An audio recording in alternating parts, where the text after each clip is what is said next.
I'm told we're running 4 minutes late, and you know we can't have that in the theater.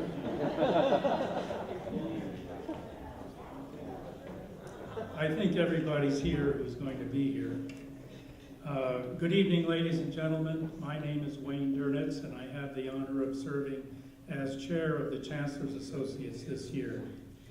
I'm very pleased to welcome all of you to this, our first Colloquium event in the Potiker Theater. I know that many of you, just as Liz and I, are fans and supporters of the theater and arts program available here on campus.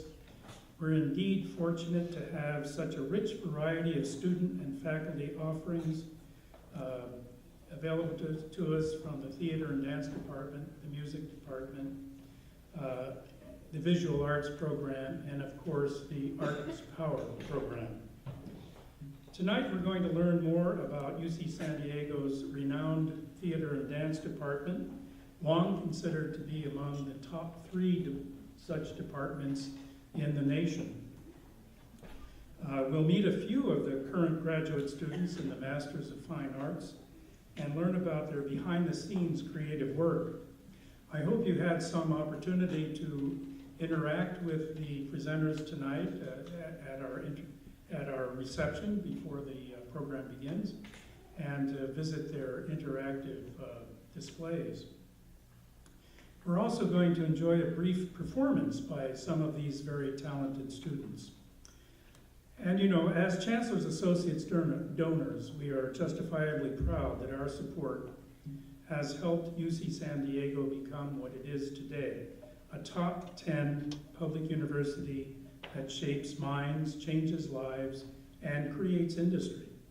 Since 1966, the Chancellor's Associates have helped finance the innovation and discovery that have enabled UC San Diego to become the academic powerhouse and the economic engine that it is.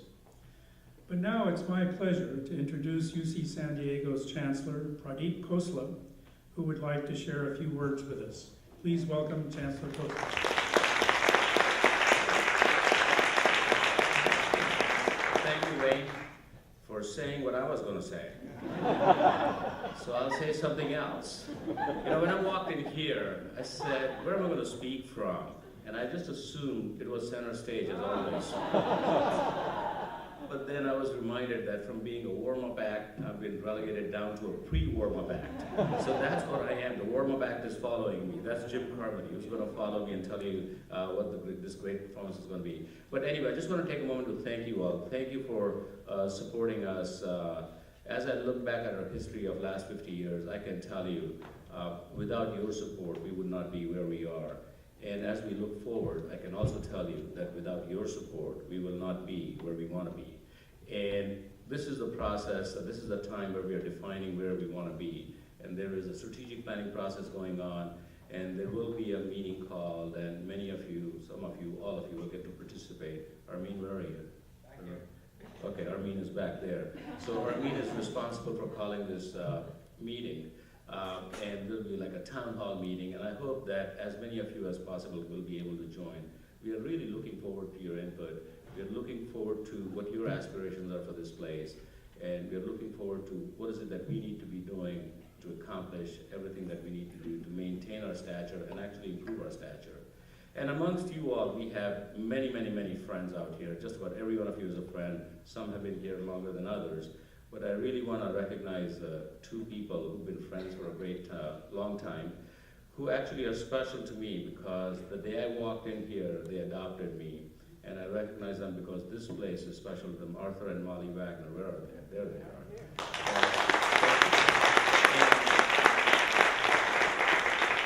Arthur was also the founding department chair of the theater and dance department. So this performance today is very special to Arthur and Molly, and I'm so glad that you are here. And thank you very much for what you've done for me. Made my life very comfortable in terms of coming into this place. So as we think about the holiday spirit, I was thinking, you know, a miracle in San Diego is what this place is, literally, right? I mean, 50 years, there's no place that has done what this place has done. And I want to leave you with the following thought, that over the next 50 years, I want this to be a miracle in San Diego 50 years from now too. So be thinking about it as you think about supporting us, and Thank you very much for everything you do. Thanks a lot and happy holidays.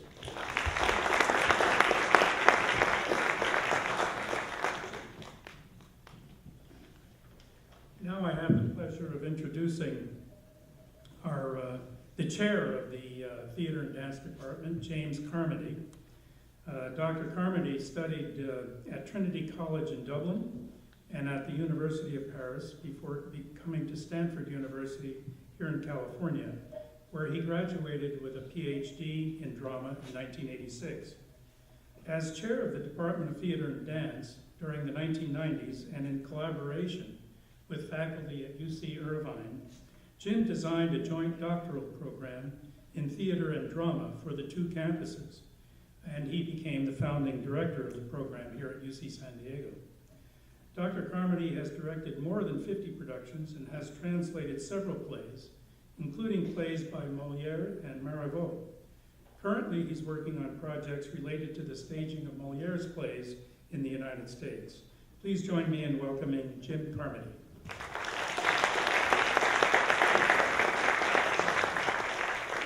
Thank you and welcome to the UCSD Theatre District. This year, the Department of Theatre and Dance celebrates its 40th anniversary season. And for more than a decade now, our MFA program has been recognized as one of the leading programs in the country. All graduate programs that achieve national prominence have the following in common: excellent faculty, excellent students, and excellent training and research opportunities. We have excellent, highly productive faculty, and as you will see in a few moments, outstandingly talented students. What we need urgently is support for our training and research opportunities. Training in our MFA program has two very distinct aspects. Our students work every day in studios and classrooms, nourishing their aesthetic gifts and honing their technical skills. They also work every day on creating new work in rehearsal rooms and design studios, work that will eventually appear in theaters, such as this one. That work is our creative research, and these theaters are our laboratories. Ours is neither a conservatory nor a conservative program. We do not focus on restaging the already tried and true, the already commercially successful. Instead, we focus on developing the new. Every spring, we produce a festival of new plays, the Wagner New Play Festival, that features work that has quite literally never been seen before. In our dance theater program, we do exclusively new work. We also produce older plays that are either familiar classics or plays ripe for rediscovery. For us, however, every play is a new play, even if its text happens to be a couple of millennia old. We do these older plays not as a museum exercise, but as an experiment, designed to see what we can find that remains potent in the old play, what can be shared with a contemporary audience. In approaching older plays and utterly new and untested plays alike, we are constantly testing our abilities to have a productive dialogue with our shared past and our shared present. In the classroom and in the studio, we can study the past and conduct limited small-scale experiments to discover future possibilities. However, in the classroom and in the studio, for the majority of time, actors, designers, directors, choreographers, and stage managers work in their own disciplinary groups on discipline-specific subjects and techniques. Production is the area that brings students from all areas together to test their ideas and abilities. Production is also where new works of theater and dance art are created and performed every single quarter. A production begins as an idea or set of ideas and takes shape, usually over a period of several months. At the end of the production process, the final result, the product of all that research and experimentation, is performed for an audience. In a few moments, a group of MFA students will give you a guided tour of the process for Elizabeth I, an American play from the 1970s, and we'll share with you a scene from the play. What we're actually going to do is give you a brief overview of what a design presentation looks like and how those ideas take shape on stage. You'll see the set, you'll see costumes, you'll see the actors, and you'll see how it all comes together. Theater artists are formed in the crucible of the production process, and it is the production process that needs urgent support. For that reason, we have created the Student Production Fund. And as you may have read earlier this week, the campaign to raise an endowment to support our productions received a generous leading gift from our founding chair, Arthur Wagner and his wife Molly, whom you've already been introduced to.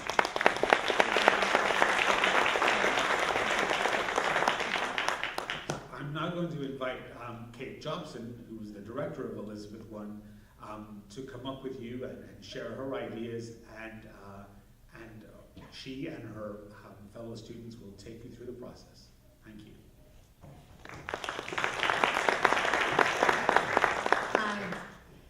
And what they've all been saying is very true, that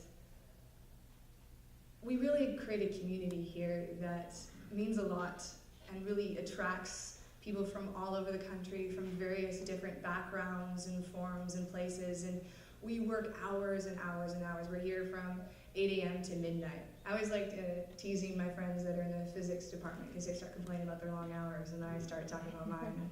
They always kind of shy away a little bit after that. But really, it does keep the spirit of what Arthur Wagner started with, and that we like to share what we do, that we really like to see new people in the seats. We like to have ideas that are current.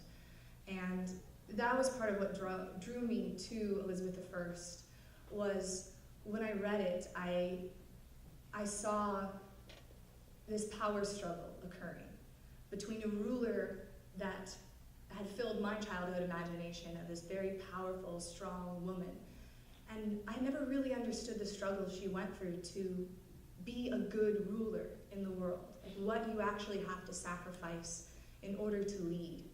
And actually, you have to put up with hatred from a lot of people in order to actually carve a path. And it's very lonely, it's very frightening. Even the people that are closest to her, even her advisors and ministers, often have their own interests at heart. So this play was performed by an acting troupe. So we see first the actors on stage, and they're there, they're sort of halfway in costume. You see them warming up, you see us, you see Sarah Helford and Michael Hammond, you see them as themselves there. And then you see their struggle to actually put on the play in the face of adversity, in the face of actors leaving, and in the face of not having enough money to finish the set, or using costumes that have been cobbled together from every different space. So you have sneakers, you have Elizabethan costumes made out of sports clothes. You know, it's that idea of ingenuity that is something that I feel like defines and is going to need to define my generation to come. And so that was something of seeing that spirit of ingenuity that then parallels what I feel like Elizabeth's life was as well. How she had to improvise out of so much. That there really wasn't female rulers before her to look towards, to know how to deal with these problems that came about. And she really had to carve her own path. And in the play, we also see rulers from other areas. We see Queen Catherine of France, who's the regent for her son. And in this play, she's very heightened. So it's not the historically accurate Queen Catherine de Medici, who is actually very old and very bitter, but very crafty in her own way. And here we see her being very childish and very petty in a lot of ways, but it's really from the viewpoint of Elizabeth, of seeing how the other rulers interact, and seeing Philip's fanatical drive, where we really see them heightened. And that's something that I think theater can do for us, is that you get to see the actors as real people. They're really in the space, and then you get to see them put on these characters, put on these positions of power, and it really gives us that space to reflect on our own lives. You know, how are rulers like? You know, what are these, you know, we take the things we see rulers do and take them and distill them down to a pure form, and then put it before you to laugh at, and to enjoy, and to be entertained by. And that was something that Elizabeth used very well, was using humor to actually make you think and to engage you. And another way that I always like to describe it is that it's not like a Renaissance painting that it accurately depicts and shows these beautiful metaphors and images. It's actually more like a Rothko in certain ways, where it's this bright canvas of emotion, and it really shows you the emotion of the ruler and behind it. So the playwright, who actually knew the history very well, smashed it all together and really intensified Elizabeth's experience so that you could have the experience, the emotional journey of her and of this struggle and of the struggle of this acting troupe to really tell her story with people who didn't want to hear it. So that was really what we were working from, and it became a very interesting journey for us. And as a director, my main job is to unify the production. So we start very, very early on with the designers, before we even know who the actors are a lot of the times, sometimes even before we know exactly where we're performing. And we start talking about ideas of really how we can bring this world to life. And I try and just keep it all creating the same world. And that's really what fascinates me, is creating worlds for people to view and using fiction to dig into reality and reflect it back. But doesn't mean you always have to do something that's exactly realistic to reflect back at reality. And so I liked doing the intense version of it, of really heightening our world. So I'm going to actually introduce you to some of the designers, and they're going to talk more about that world and what we created for you. So I'd like to introduce you to Natalie Kuhn, who is the scenic designer who designed this amazing set that you've seen before you.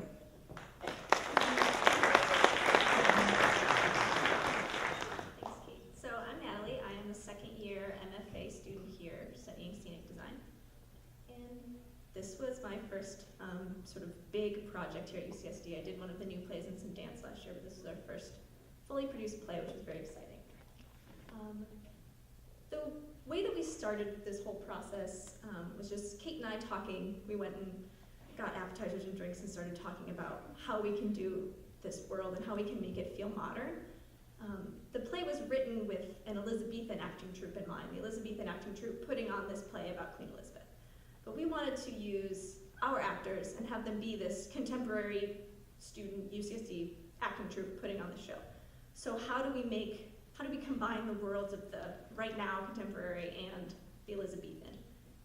So that in mind, also this sense of improvisation and ingenuity that Kate was talking about, that the actors found what they could find to build the set themselves and sort of cobbled things together, didn't quite finish, didn't quite paint all of it yet, just found whatever they could to try to make this world happen.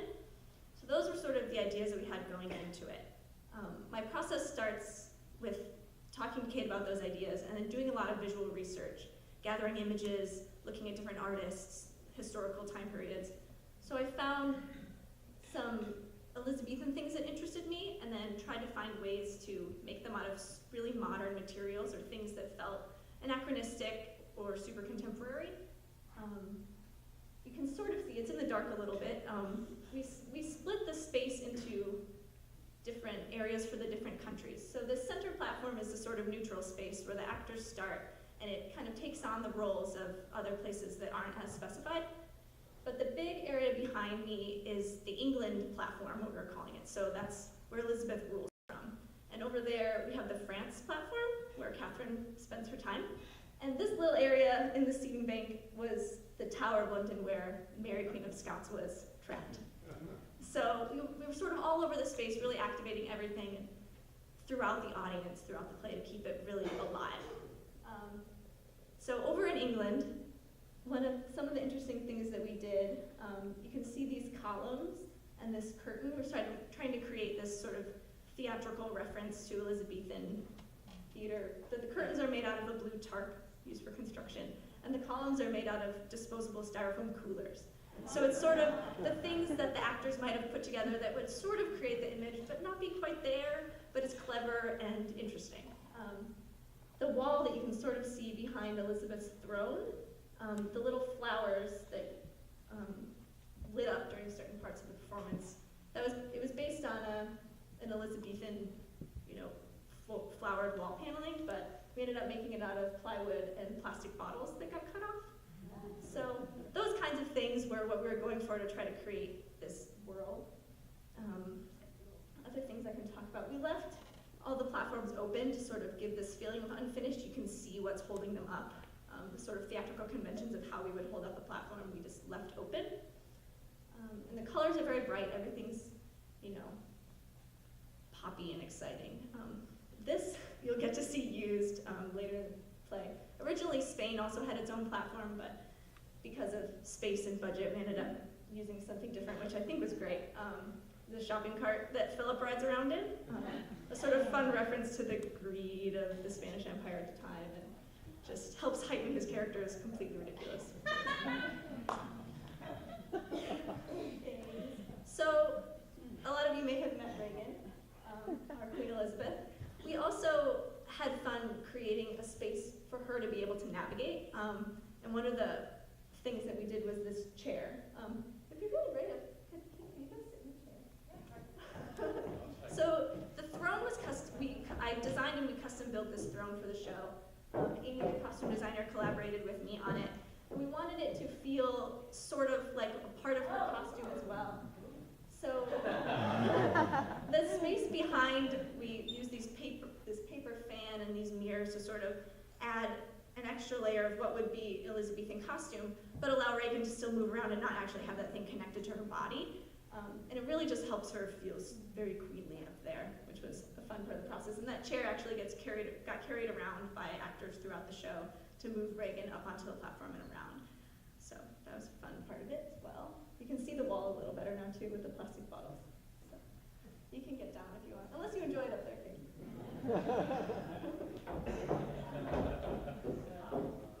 Yeah, I think that's about the extent of it. I had a board full of research, if on the way out you want to look, and my scale model. That's also a big part of my process as a set designer. Once we sort of nail down the ideas with the director, I'll build a super tiny version of everything and use that to communicate with the actors and the director and the professional shop who actually are located right behind you here that build this whole thing for us. The Hoya Playhouse builds and paints all of the stuff that I get to dream up, which is really great. And I communicate to them with tiny little model pieces and then a whole series of technical drawings that I do. That's sort of how this whole thing happens. And then we sit in this theater for 2 weeks in the dark and think about it and run around and it all comes out, so it's great. Amy Sutton can elaborate some more. She's our costume designer.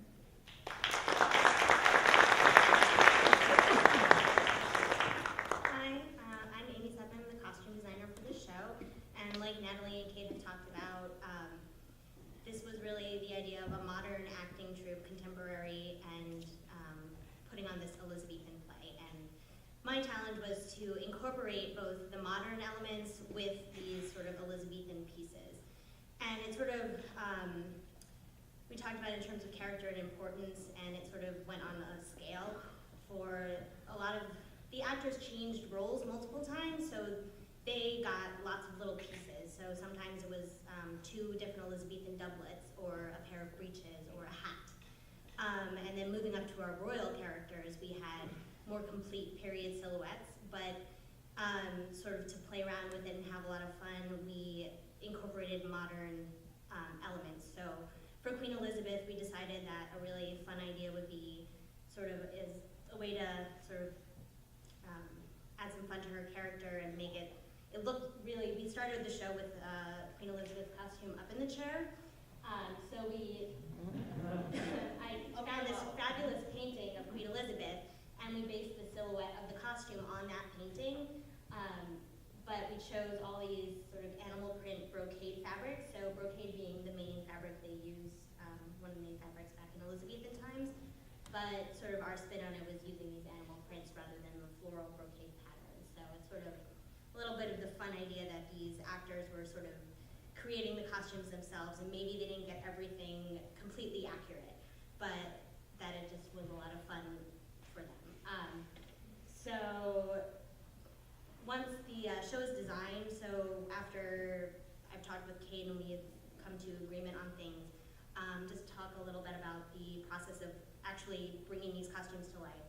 So if you got to see, I have a board full of research and what we call costume renderings, which are drawings that I create that are used as a basis for our costume shop to create the costume. So I did a drawing of what I would ideally like the Queen Elizabeth gown to look like, and then I give it to them and we discuss the different ways of how to build it. I go buy fabric and then bring it to them, and they create these lovely garments. Other costumes, like King Philip's costume, is something modern athletic idea. So his little pumpkin hose are made out of mesh shorts, and his doublet is actually made out of a track jacket.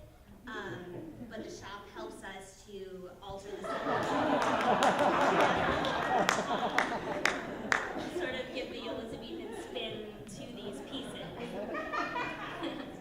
And another really important aspect of the costume design is that we have these great stocks that we share with the Playhouse, where I can pull things like dress shirts or suits to sort of fill out the show. So it really helps in terms of having these resources, because you can't build everything.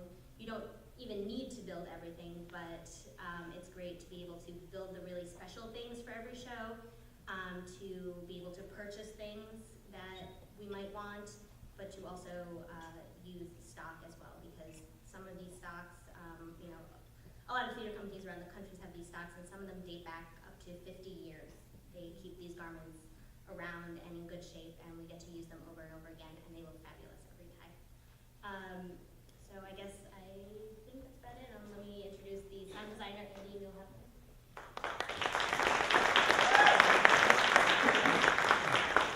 I am the sound designer. My name is Andy Milhausen. I have a bit of a different spin. I have a computer science background, but I really wanted to go into music, so that put me into, at Purdue, the only place they had music was in the theater department, so I ended up getting in with the theater people and loving it, and now I'm in grad school doing it. So for this play, I guess I'll talk about traditional sound design first, since many of you probably don't know. A sound designer is responsible for all of the sound. So if you can't hear somebody on stage, you want to mic them, I need to figure out how to do that. I need to think about how the sound system is set up. So I actually give the sound shop a plot of the speakers, and that's an artistic choice too, because where do you put speakers and why do you put them there? So like traditionally, I would probably have speakers all the way around us, just for general volume.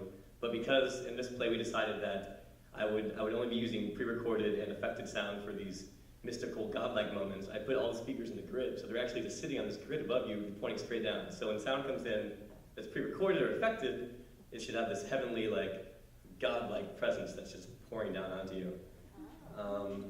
So, since the play is about this troupe that's struggling to put on a show, people are leaving, and we're all doing the best we can, for my design of the show, I thought I would just be in the play, struggling as a musician to perform music for the troupe. So I was on stage for the entire play, and I'll be in a doublet, I think. Do we know what a doublet is? Okay, I won't be in the doublet. But I was in a doublet for the whole play. I just sat over there in my little sound world, and I had a drum, a guitar, a toy piano, a bell kit, tambourine, all these instruments that aren't too elegant, because the troupe is just trying the best they can. But then for some bigger moments, like that we go into these godlike moments, like I said, like there's a universe dance that takes place with projections in the middle and projections on the side. For those, I allow myself into these big compositions using orchestral synths and more lush sounds, but it's artistically thinking about that and interplaying between these pre-recorded nice sounds and then this kind of shambling but trying really hard musician, So some things that are fun like that. So one scene, there's a queen out here and they're doing a really goofy dance, and my music for it was me playing recorder and somebody on like a crappy drum, but I'm playing recorder in a style that it does sound a lot like an Elizabethan song would sound, but it's just funny that it's recorded. It's like what you play in second grade, So going back to my technical kind of fun things I do, I gave people on this booth, there's this war scene, and we wanted the people who were like leading this, it's a massacre, it's the Huguenot massacre. We wanted the people, so Catherine and Philip are like leading this, and so we gave them a button, and I made the button myself, and I soldered it all, and I ran it into this board, and so they're up there and they're laughing, and these people are dying on the stage, but they're pushing this red button, and there's a huge explosion in the theater when they push it. So it's like they're in control of what's going on, and I'm always looking for things like that too, because I'm always trying to push myself musically and also trying to push my technical understandings of things and make new toys for the actors, and the actors love having these technical toys. So I can probably push the button. I don't know if it's... I just tried to hook it up real quick. Here's the red button. See if it does it. Right? And this is literally an Ethernet cable that I cut off the ends and spliced it in. You can see it's, it's pretty exposed, but so that's fun. And then I also had a contact mic on the stage. What that is a really small microphone. I had an extra one here somewhere. Oh, here it is, thanks, Flash. You need one of those things. So it's this tiny little microphone, really small. It has a bit of goo on the back of it. And I stick it on things, and it's pretty good at resonating. So it was on the stage, and I've used it for big boom moments. I played like a bass drum, I played it like just a rumbling of the universe. And I stuck it on this cart here. I could probably pound this cart if I used this other one. That's good. Okay, so here. So it sounds like this, right? And that's just for me pounding it. Wow. But, oh, it's feedback now. But you kind of get the idea. And I think that's it. It's really, I push myself musically and technically, and if it weren't without the support of the La Jolla Playhouse, I wouldn't be able to do it all myself, so thank God they exist. And now I think we're gonna, who gets it now? Kate gets it again, and we're gonna start the scene pretty soon. Someone in. I'm going to give you guys a brief introduction of where this scene was in the play, so you have a bit of a context for understanding it. So this is a scene that's midway through the play, and before this, Elizabeth had decided to go through the execution of Mary Queen of Scots, which then propels her into war with Spain. And she needs money for this war. She needs to get fire ships to defend herself, so they would literally light ships on fire and then send them out into a big fleet to cause chaos and burn down other ships. So she needs money to get this. But the other monarchs are also broke. So Philip of Spain also needs money to build the Armada. And Catherine, Queen of the French, needs money she's trying to broker a deal and marry her son off at the same time. And they've all squandered away their money. And so they're all coming to the exact same money lender to get money. And at the fun turn of events, you see somebody who traditionally doesn't have power in society have way more power over all the rulers that are there. And after this, it leads directly into the Armada sequence, and you see all the battles before, but this is right in the middle of the play. So we're going to have our actors come out on stage. So let's give them a big round of applause. And I get to have a cameo appearance from me.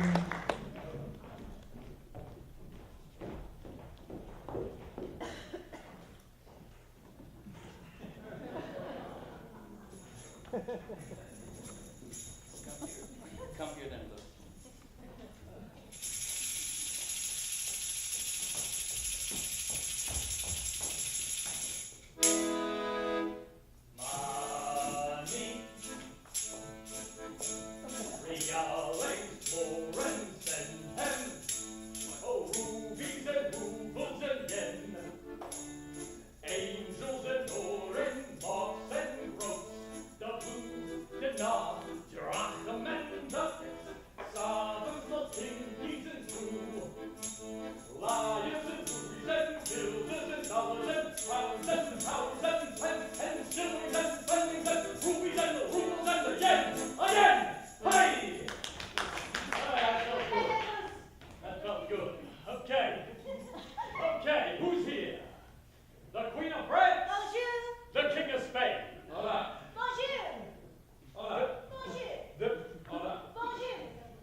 I lend them money, they promise they'll pay. They don't pay, so I lend them more money. What do they do with it? Do they start a business? Do they open up a medical school? No, they kill each other with it. Ah, Lazarus Tucker, you're in the wrong business. You should have your tuckus kicked. Lazarus! How well you look! How much younger than the last time I saw you, Sherry. You shouldn't flatter a man my age. Lazarus, be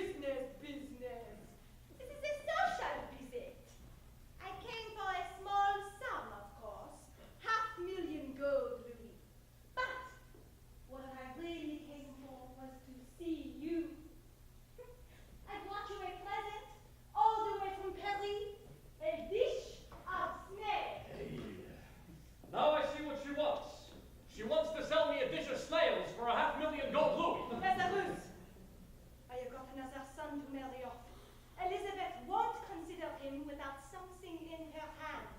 She's that kind of woman. I'm Baroque.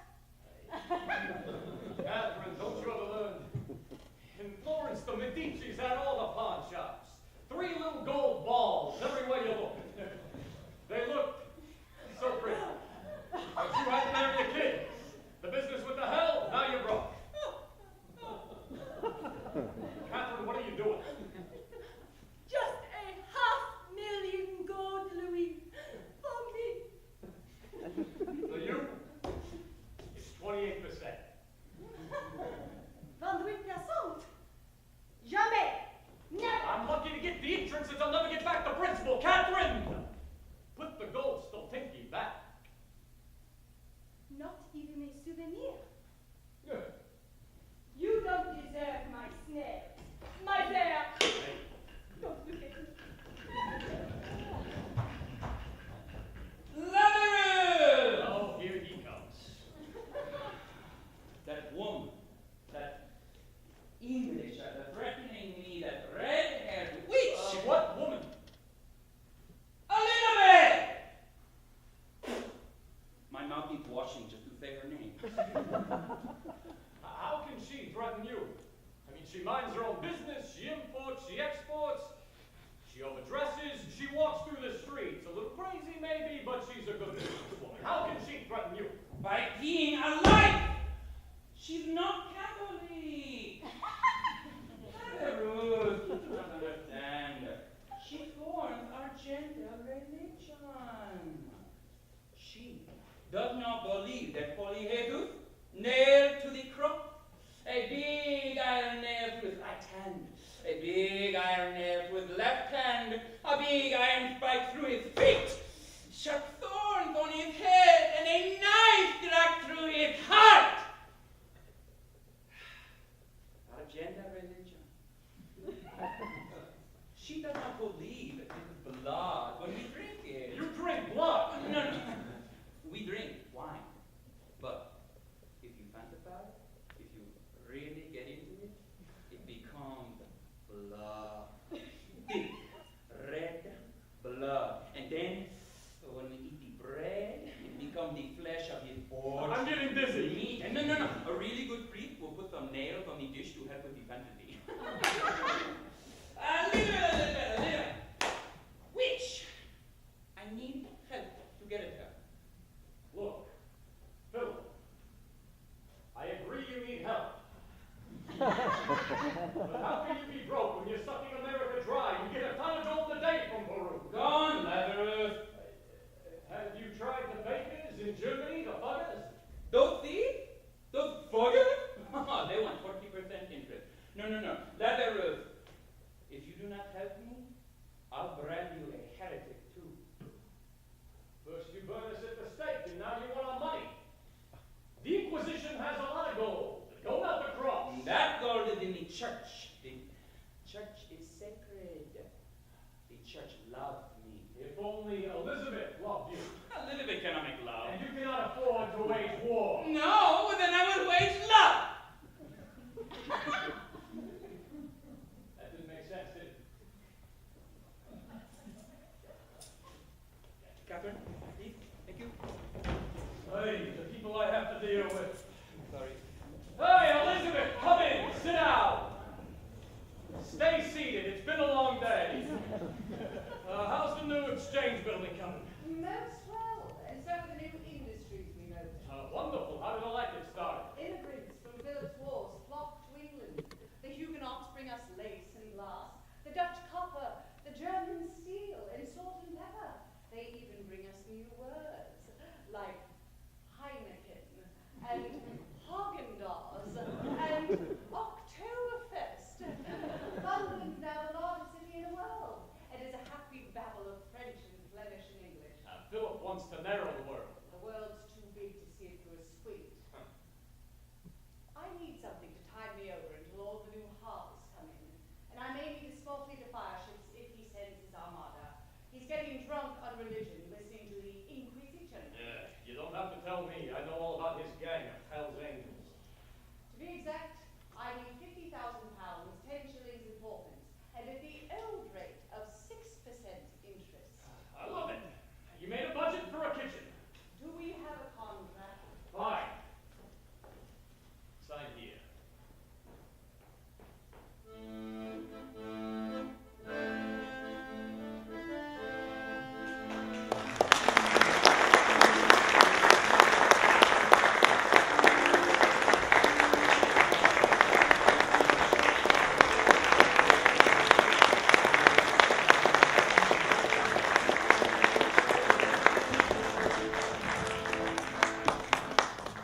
Thank you.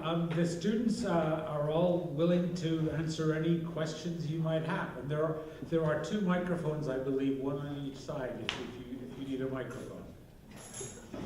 So please go ahead and, while they get set up here, please go ahead and ask any questions that you might have. Make any comments. We'd love to answer or respond.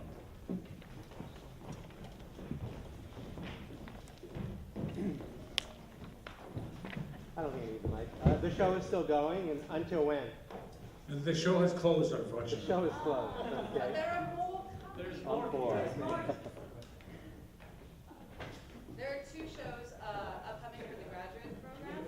One is Titus Andronicus, which will open in February, and the other is Tonight We Improvise, which is also another kind of show within a show production like this one, and that is February into March.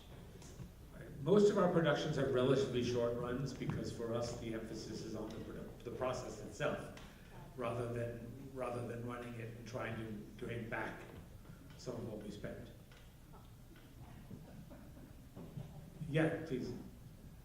How do you professionally define success of a production?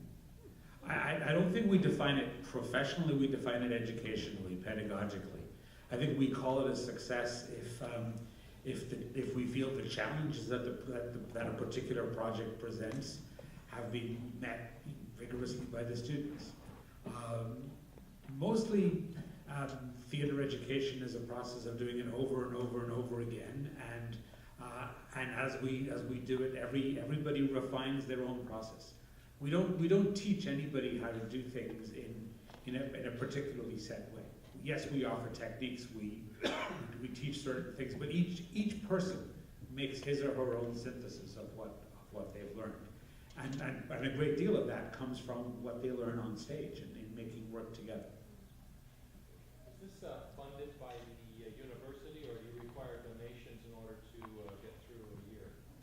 This is unfortunately not funded by the university. The production process is really not funded by the university. We've relied on donations for many years. And sometimes we even write grants for our own shows as well. For this show, we wrote a grant to get some extra funding. And the show last year, that was the second year project as well. So the year that I'm in right now also had to write a grant to get the entire budget of their show. Otherwise, there would have been no money for costumes or set or anything. Who's in charge of getting this money for you? How is that done? That's an interesting question because last time I was chair, for example, in the 1990s, I didn't have to spend any time thinking about money because there was money available, and now it's mostly what I spend my time thinking about. We have a good deal of support from the university in terms of building a development project. But until very recently, that hasn't been something that the university has really put time and effort into. So we're all learning, and we're absolutely neophytes at this. But it's become a question of survival for the department and particularly for the MFA program. It's something we want to do really, really well. You may as well talk about the campaign now. Yeah, Jim, Yes. you might want to pitch the campaign. Yes, we have. As I mentioned, we have a student production fund campaign that's just started, and our goal is to raise $7 million. Yep. And the reason for that is that we need to feel around $300,000 to $350,000 a year to fund the production process. Some of that money goes into raw materials. Some of that money goes into hiring of extra staff. Because we share facilities with the Playhouse, our space sharing and our staff sharing is extraordinarily complicated. They're a very active theater. We're actually a very active producing theater as well. We have work going on all the time. And so that campaign, which is now starting, and which I mentioned in my earlier remarks about Arthur Mully making the leading gift, that campaign, in fact, is designed to help support this kind of work, this kind of process. What the university does support is the teaching, is the classroom work, is the studio work. But that work would remain extremely cerebral and abstract without this kind of work to balance it. Because this is where everything gets tested. And every single production has its own absolutely unique set of challenges, And we all learn from watching each other go through them. And this is why students come here, I think. They come here precisely because they get to do this. Do you guys I'd want like to just add to that Please. by saying, we as MFA actors, we can act our hearts out in the classroom all that we want, but until we actually get on the stage to do it and see how it plays in front of an audience and see how it is working with designers. And for instance, for me, using a wheelchair, I can say all I want, like, oh yeah, I can play Queen Elizabeth, don't you think? You know, but until it's actually done, you know, and performed and what am I saying, practically produced, then you're not going to convince people. I think we're in the business of like letting people know what reality could be, and you aren't going to convince people that reality could be something different than what it is until you actually create a new reality on stage in front of them. So, and I think that's what we find in the production process. I mean, one of the reasons we attract really superbly talented students is because we're still able to offer them challenging production opportunities.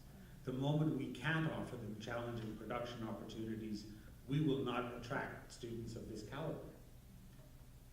Sorry for putting you guys on the spot. Yes. Oh, you're going to give me a chance to talk? Okay. Hi, I had the opportunity earlier to talk to many of you individually since I saw the production, but I just thought while we're sitting here, one point that I hadn't made, just wanted to ask about it. I've seen many productions in this theater, but I've never seen the theater used so effectively by a production as the way you did it. And I know that the lights person didn't seem to, whoever was responsible for lights, but everything was done where I really felt for the first time that I understood this theater. So I, commend you on that.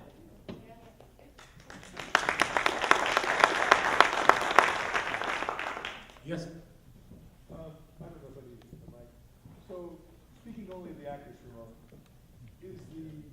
is the entertainment economy in this country, the theater, motion picture, television economy, such that MFA acting graduates can actually get a job and actually make a living? That's two questions. Well, the answer to the first one, I think, is yes, they do get jobs. Making a living is a little harder. I think you have to be creative now about how you make your living as an artist. It's rare for you to just do theater and be able to pay your rent and pay all your dues and live right now. But and that is a little wary. But a positive thing is that there are so many avenues now that we are exposed to as graduate students, and we get connections with all these people that we will work with. And we are endowed that we can start our own company, we can do our own work, and it will get produced. And not only that, but UCSD holds such a high caliber that when people look at our resumes and see that we trained here, they, give us a chance. And I think another thing that's great is that we're endowed here that we can, make our own way as an artist. So it might be doing plays and also doing voiceovers to make your money to buy your cereal, you know what I mean? Or I hope I eat more than cereal. So I think that one thing that this program has told me is that the possibilities are endless, and at the same time they've also guided me in the realities of what I'm going into in a really, really smart and practical way. So I feel really ready. We're both graduating in the winter, so we'll be going out there and getting famous and. I think a reason we come to this program is because this place does have a reputation of generating working actors. Some of our alumni have done extraordinarily well for themselves, and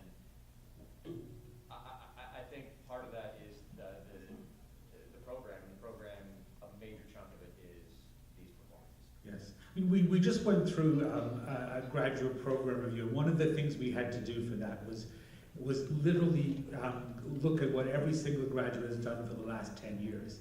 And if you look at what they've done for the last 10 years, the number of people still working and actually making a living as artists is quite phenomenal. The number, I would assume that the level of attrition in the acting would be very high, but in fact the percentage of actor graduates still working is extremely high. And and in some areas like stage management, for example, it's 100%. Yes, I think there are indeed jobs, and some people do make a living. Some are very good. Are you?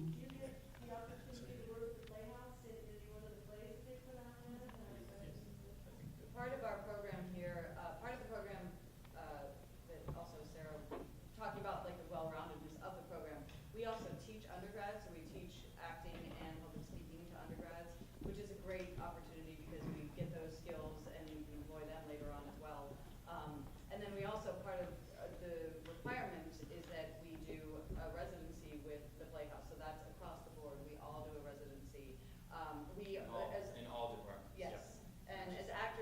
audition for Christopher Ashley, the artistic director, and then they start, which these guys just did and could talk more about, but then they start to figure out their season and kind of figure out where we'll fit best in their season.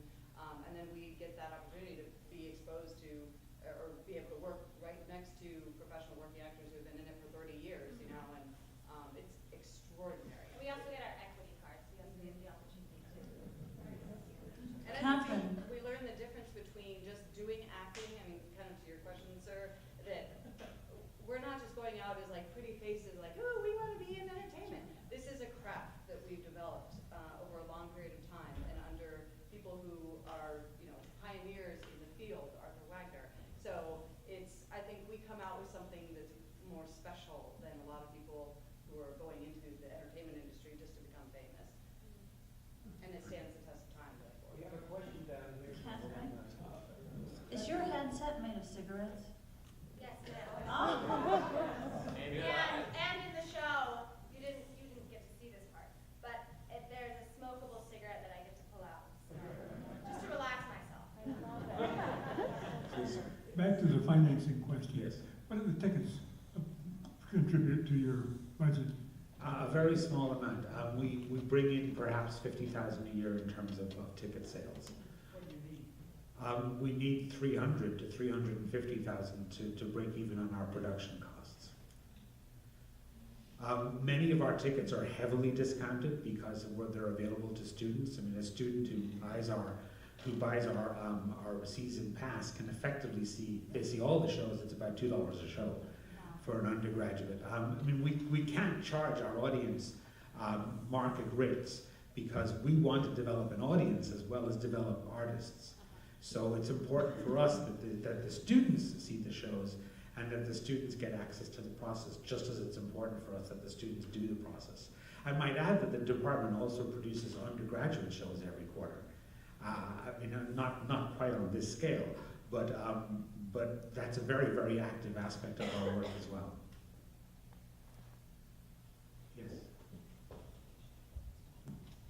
Can you do work for the UCSD's TV station?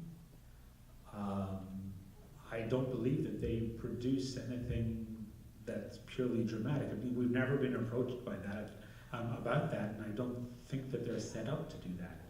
Well, they have the time, and if you create the property, they could distribute it. Okay, we can investigate that. Thank you. Okay, 2 more questions. How does the MFA program work specifically with respect to the acting portion of the program? Do you work in repertory? How many of you are there, and what's the casting process? There's 24 of us total, 8 every year. There's usually some things that 2 or 3 shows go up every quarter. In the case of the the Wagners, there's 4 this year. Right. Yes, they go in rep. And casting works. We actually audition. So so we have 8 per class, and we take our days are spent in class, all just within our own class. Or class of 2017 is my name. But then these productions are where the classes overlap, and so we have 2 third years, 2 second years. The show had many first years in it, and that's sort of our opportunity to overlap with everyone. And so we get it's necessary during the day to only be in class with 8 people for us, because the class size is super important to be small, and so we get individual attention, and everyone gets to work and gets the amount of time to work. One key point to make too about our actors, the 8 actors that we have here, each year we go out and audition, and we audition up to 400 actors. So that's the quality of the acting pool that we have here. And the actors that come here are usually wanted at Yale and NYU and a couple of the other schools. So it's a very elite group of actors here. And we're essentially we have interdisciplinary classes in voice, speech, movement, on camera, stage combat. I mean, we cover a huge gamut while we're here over the 3 years, and we basically go from about 8:30 a.m. to 11 o'clock at night. We because we have about an hour break in between classes and rehearsals, and then we go right into rehearsal every night. So it's very, very, and on Saturdays as well. We have, and again, that's across the board as well. All of the other disciplines are doing that. So it's really intensive, and it makes you do what you are here to do. And I mean, it's like scrapping, kind of preparing for that life as an artist. And we are structured similarly to what a repertory company would be. So my year, there's only one director. So I'm the only director. The year below me, there's two. There's one or two sound designers, costume designers, between 1 and 3 usually in each year. And then we do 2 to 3 productions each quarter that we all work on. So we're all constantly working all the time, doing these productions and working with each other a lot. So we really know each other very well. Somebody, the gentleman down there brought up UCSD TV. Yes. And I know they are looking always for programming. But maybe you could also work with the Student Media Center where students are being trained how to become film directors here. Why not, and they are using electronic cameras, why not have them shoot one of your plays for UCSD TV? That's also something we could explore. I mean, staging for camera and staging for live audience are quite different, but with somebody coming in and actually shooting what's on stage and creating a multi-camera shoot of that edited together would be quite effective. And that's certainly worth exploring, yes. I think that's, thank you all. One more. Yes. Please. I've just been wondering if each of you knew what your special field would be before you started your master's program. For instance, costume. Did you know that that's what you wanted to do? You weren't an actress. No. I actually got a BFA in costume design from my undergrad at NYU Tisch School of the Arts. And coming here, you apply to a specialty. So I applied here for an MFA in costume design specifically. Would you each talk about that just a moment?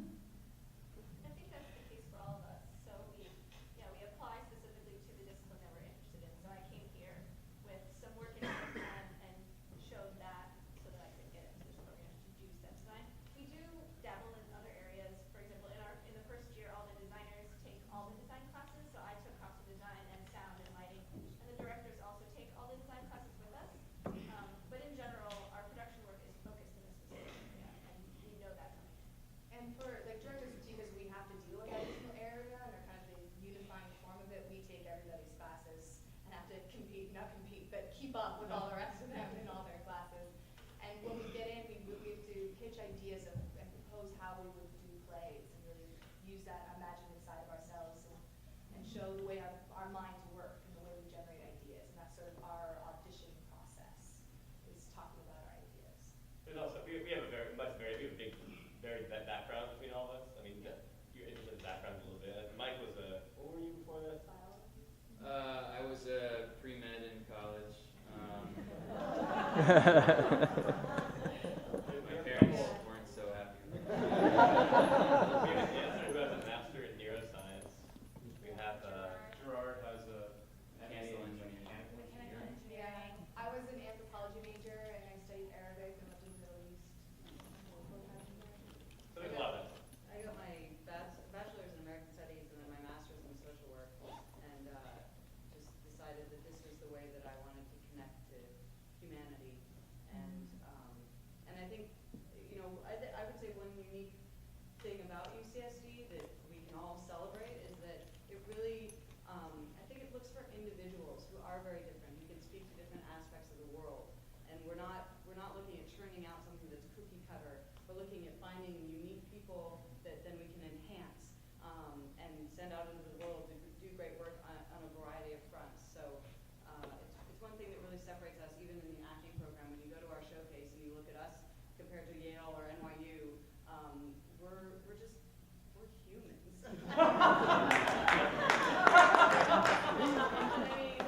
And I think that's important for us going into the world as artists to not just be a fabrication. We retain some level of individuality. Yeah. I have a bachelor's in acting.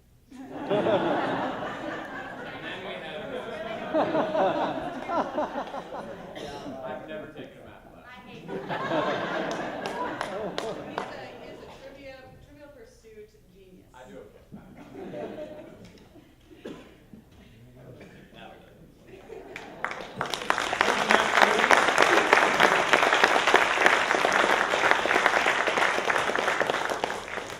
I can tell that having the students here to interact with us and perform and tell us about their training has struck a responsive chord in most of us here, if not all of us here tonight.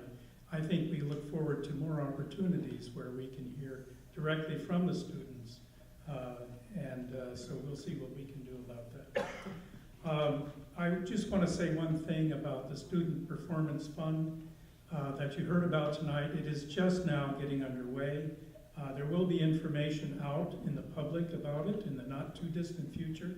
But those of you who have a keen interest in it can certainly contact the Theater and Dance Department and get more information. And I know that some of you will want to do that. Jim, Kate, Natalie, Amy, and Andy, I want to thank you all for providing us with your insights, and I also want to thank the performers for your wonderful presentation. As we close our program, I would like to remind you that our next Colloquium event is February 20th, and it will feature Susan Naruki, Professor of Music. That event will be held in collaboration with the very popular Making of the Modern World lecture series produced by UC San Diego's Eleanor Roosevelt College. It will take place at Conrad Previs Music Hall, beginning at 6:30 p.m., not the usual 5:30 starting time, until 8.